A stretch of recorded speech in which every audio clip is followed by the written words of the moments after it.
साधु जीवन जरूरी नहीं है कि साधु ही बन के भक्ति होगी।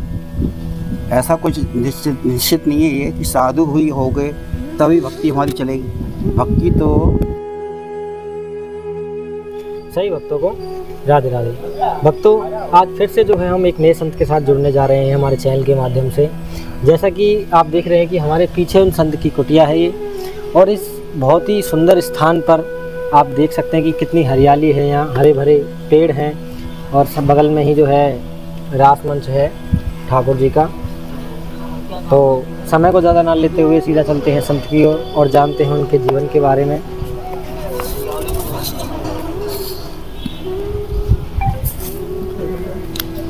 राधे राधे महाराज जी। लगा सर्वप्रथम महाराज जी हमारे भक्तों की ओर से, हमारे चैनल की ओर से आपको राधे राधे प्रणाम। राधे।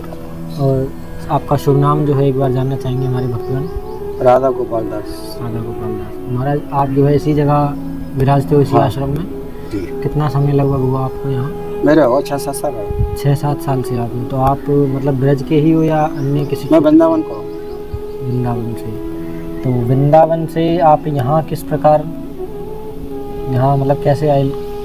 ये ले आए किशोरी जी, मैं को ले आओ। किशोरी जी नहीं, जैसा कि अब ब्रज है, ब्रज में तो चारों तरफ बाकी से छुड़ा दो उन्होंने। अच्छा। यहाँ पे किशोरी जी जो है बाकी बिहारी जी से छुड़ाकर अपनी शरण में रखना चाहते हैं, अपने पास रख लो ना। तो देखिए ये तो बहुत ही अच्छी बात है। जैसा कि आपने बताया वृंदावन से हो आप, तो जीवन का जो सार है या जीवन का जो भक्ति का आनंद है वो आपको वृंदावन में ज़्यादा महसूस हुआ या बरसाने में महसूस हुआ? दोनों जगह ही है वैसे तो, और विशेष जो बरसाने में। विशेष जो है बरसाने में, प्रेम की भूमि। तो महाराज जी जैसा कि आप बता रहे हो 6-7 साल हो गए इस जगह पर, तो और ये जो कुटिया है ये मतलब आप ही की बनाई हुई है किसी भक्त के द्वारा? ये आश्रम में पहले से बनी हुई? ये पीछे से बनी हुई है, काफ़ी साल है। काफ़ी साल हो गए इस चीज़। तो साधु जीवन का ऐसा कोई अनुभव रहा हो ठाकुर जी के प्रति? ठाकुर जी के प्रति तो भाई प्रेमी भाव है और का। और कितने समय से आप साधु जीवन में हैं? कितने समय से? ब्रह्मचर्य भी आपने किया या व्यस्त जीवन भी आप पहले रह चुके हैं? ना पहले से ही है वैसे तो ब्रह्मचर्य पालन। हाँ। अच्छा, पहले से ही। और एक आपसे छोटा सा सवाल था, क्योंकि कई भक्तों का यही जानना होता है कि ठाकुर जी को हम कैसे प्राप्त कर सकते हैं। अब यह बरसाना है, बरसाना में हम रह रहे हैं, तो राधा रानी को पाने के लिए क्या करना चाहिए? नित्य सेवा करनी पड़ती है और क्या। जैसे कि नित्य सेवा करो। नित्य सेवा में कैसे, क्या क्या? भाई नित्य सेवा करो, माला जाप करो, और जो उनकी सेवा बन पड़े, जो वो दें सेवा, वो सेवा करो। और बहुत लोगों का ये होता है सवाल मन में कि हम ब्रजवास पा लें। ये ब्रजवास पाना क्या आसान है, या ब्रजवास कैसे पा सकते हैं? ब्रजवास पाना आसान है, ऐसा कठिन नहीं है कोई। ब्रजवास पाने के लिए कोई कठिन नहीं है, बहुत आसान। बहुत लोग कहते हैं कि हम बहुत कोशिश करते हैं ब्रजवास पर ये होता जाए जब उनकी कृपा होती है। हाँ, क्योंकि बहुत लोगों का यही कहना होता है ना कि भाई जब तक उनकी कृपा नहीं होगी जब तक कुछ नहीं हो सकता। ये कहते हैं कि उनकी हम कृपा बहुत से कोशिश करते हैं ब्रजवास पाने के लिए, लेकिन कृपा वहाँ से बनती है, ना कि नीचे से बनती है। और बहुत नीचे से हम कितना भी जतन करते रहे कुछ नहीं होने का। ये भी होता है कि हम भाई कितना भी जतन करेंगे, हम अपना प्रयास कर रहे हैं, वो जब तक उसकी इच्छा नहीं होगी जब तक यहाँ पास नहीं हो सकता। क्योंकि ये भी कहते हैं ये उनकी कृपा के ऊपर डिपेंड करता है। और इस मार्ग पर ही जब पैर रखता है भक्त, जो इस मार्ग पर जब पैर रखता है ना, तो वो भी उन्हीं की कृपा होती है। जब इस मार्ग पर पैर रखता है, इससे पहले तो पैर रख ही नहीं सकता, प्रवेश ही नहीं कर सकता वो भक्ति मार्ग पे। भक्ति मार्ग पे प्रवेश ही नहीं कर सकता जब तक उनकी कृपा ना हो। उससे पहले तो वो भटकता रहेगा, भटकता रहेगा। और ऐसी बात के लिए जब उनकी कृपा बनती है कि हाँ तुम्हें बास कराना है, तो वो हर जतन से आपका बास करा दे, कैसे भी हो। सुख सुविधा वो बात की चीज़ है, पर बास वो जब भी कराएगी उन्हीं की कृपा चलेगी उसमें।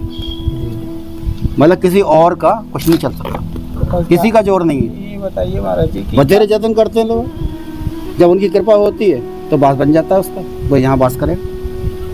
महाराज जी ये बताइए कि ठाकुर जी को पाने के लिए हमें, जैसे कि बहुत लोग बोलते हैं कि एकांत जरूरी है, या साधु जीवन जरूरी है, या सांसारिक जीवन में? साधु जीवन जरूरी नहीं है, विशेष साधु जीवन जरूरी नहीं है कि साधु ही बन के भक्ति होगी।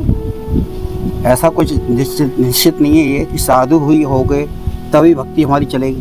भक्ति तो ये एक लगन से, और जब आपकी उसमें लगन जुड़ेगी तब प्रारंभ हो जाएगी वो। उसके लिए कोई ये नहीं है कि गृहस्थ ही करेगा या गृहस्थ नहीं करेगा, साधु ही कर सकता है, सब कर सकते हैं। और जैसे कि आपके बारे में, आप साधु जीवन से आपकी पहले क्या ऐसी लीला रही, मतलब साधु जीवन से भी आपके पहले कोई ऐसा जॉब वगैरह या हम गृहस्थ से ही आए हैं, कोई ये नहीं है बाहर से आए हैं, सब साधु गृहस्थ से ही आते हैं। रही होगी महाराज जी आप? और गृहस्थ में से ही गृहस्थ ये समझना, गृहस्थ आश्रम सबसे बड़ा आश्रम है। गृहस्थ आश्रम सबसे बड़ा आश्रम है गृहस्थ आश्रम। या तो वो पहले साधु बन जाए, बाल अवस्था से साधु बने तो उसका अलग हो गया, तो उसको कुछ ही अलग हो जाती है। और गृहस्थ के बाद में भी साधु बन सकते हैं, इसमें कोई ऐसा नहीं है। साधु संत बनना गृहस्थ के बाद भी हो सकता है।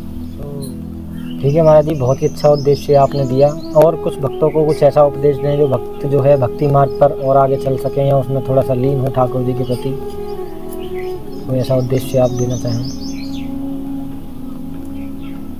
भक्ति तो भाई प्रेम भाव से होती है। जब प्रेम का भाव प्रकट किया जाता है उससे भक्ति प्रकट होती है। और इस पे चलने के लिए कोई ऐसा नहीं है, इस मार्ग में चलने के लिए ज़्यादा जतन करना पड़े, कोई कठिन वो होता हो।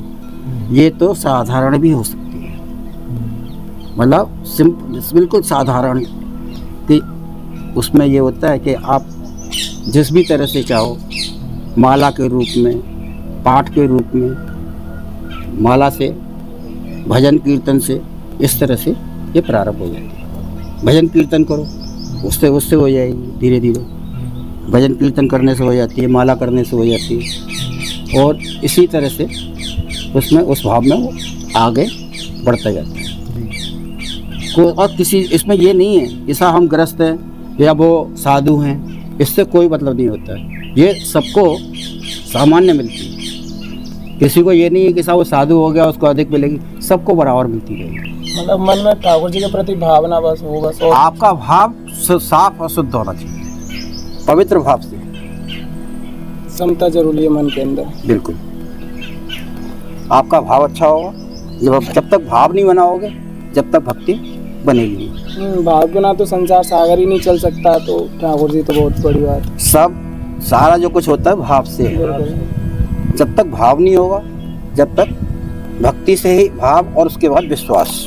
बिल्कुल, विश्वास अटल होना चाहिए। विश्वास अटल हो जाएगा तो आपकी भक्ति अग्रसर होती जाएगी।